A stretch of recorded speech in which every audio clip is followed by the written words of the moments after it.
Nah, berikut dongeng Lutung Kasarung yang akan dibawakan oleh Wirda Anita. Boleh tepuk tangan yang sangat meriah? Ya. Assalamualaikum warahmatullahi wabarakatuh. Warahmatullahi wabarakatuh. Pada zaman dahulu kala, di Tantan Pasundan ada sebuah kerajaan yang dipimpin oleh seorang raja yang bijaksana. Beliau dikenal sebagai Prabu Tapak Agung. Prabu Tapak Agung memiliki dua orang putri yang sangat cantik, yaitu Purbararang dan Purbasari. Pada saat mendekati akhir hayatnya, Prabu Tapak Agung menunjuk Purbasari, putri bungsunya, sebagai pengganti dirinya. Aku sudah terlalu tua, saatnya aku turun tahta, ucap Prabu Tapak Agung. Purbasari memiliki kakak yang bernama Purbararang. Ia tidak setuju adiknya diangkat sebagai pengganti ayah mereka. Aku putri sulung kan, seharusnya ayahanda memilih aku untuk menjadi penggantinya, gerutu Purbararang pada tunangannya yang bernama Indrajaya. Kegeramannya yang sudah memuncak membuatnya memiliki niat jahat untuk mencelakakan adiknya tersebut. Ia menemui seorang nenek sihir. Nenek, tolong aku nek. Tolong mantrai adikku Purbasari agar wajahnya tidak cantik. Nenek sihir pun memantrai Purbasari. Berubahlah kau Purbasari. Setelah mantra itu diucap, tiba-tiba kulit Purbasari menjadi bertotol-totol hitam. Kulitku, wajahku, apa yang telah terjadi pada diriku ini? Ucap Purbasari dengan perasaan sedih dan kaget. Purbararang jadi punya alasan untuk menyingkirkan adiknya tersebut. Orang yang terkutuk seperti dia tidak pantas untuk menjadi seorang ratu. Ucap Purbararang.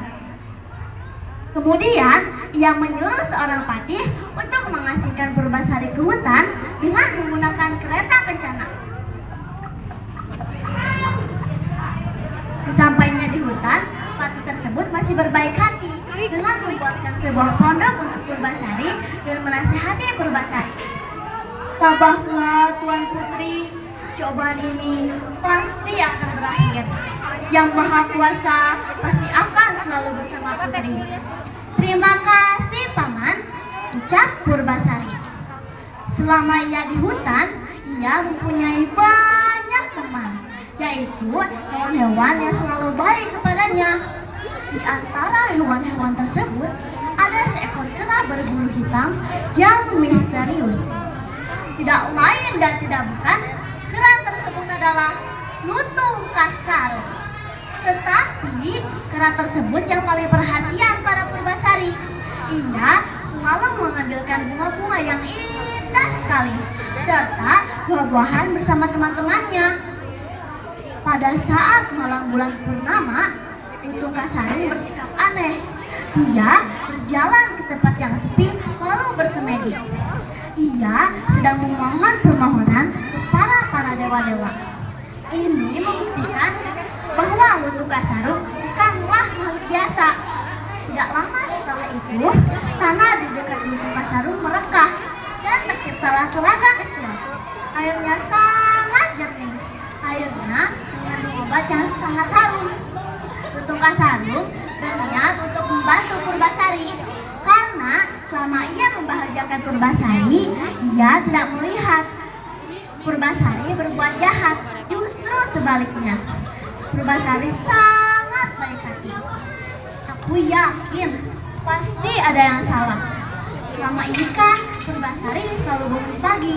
Ia selalu berdoa dan berbuat baik dengan teman-teman di sini.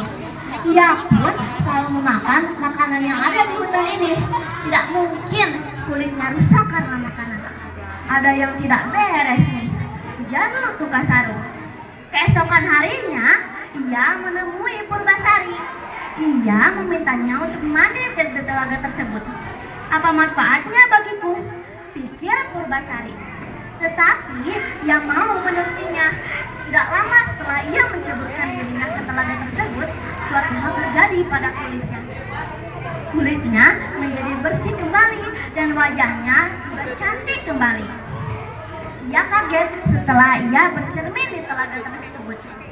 Alhamdulillah, kulitku sudah bersih seperti semula dan wajahku sudah cantik kembali. Terima kasih Lutung, terima kasih, berkat dirimu wajahku cantik kembali seperti semula. Ucap Purbasari dengan mata berbinar karena bahagia.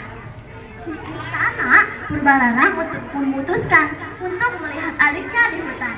Ia pergi bersama tunangannya dan para pengawal. Sesaat ia sampai di hutan, ia akhirnya bertemu dengan adiknya lalu saling berpandangan. Ia tidak percaya adiknya kembali seperti semula. Ia tidak ingin kehilangan muka. Ia akhirnya mengajak Purbasari untuk adu panjang rambut.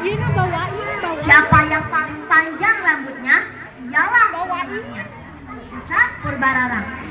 Awalnya Purbasari tidak mau, tapi karena terus didesak, ia akhirnya melayani kakaknya. Ternyata rambut Purbasari lebih panjang. Baiklah, aku kalah. Tapi sekarang, ayo kita adu tampan tunangan kita. Ini tunanganku, ucap Purbararang sambil menunjuk kepada Indrajaya. Purbasari mulai gelisah dan kebingungan. Akhirnya, ia melirik serta menarik tangan Lutung Kasarung.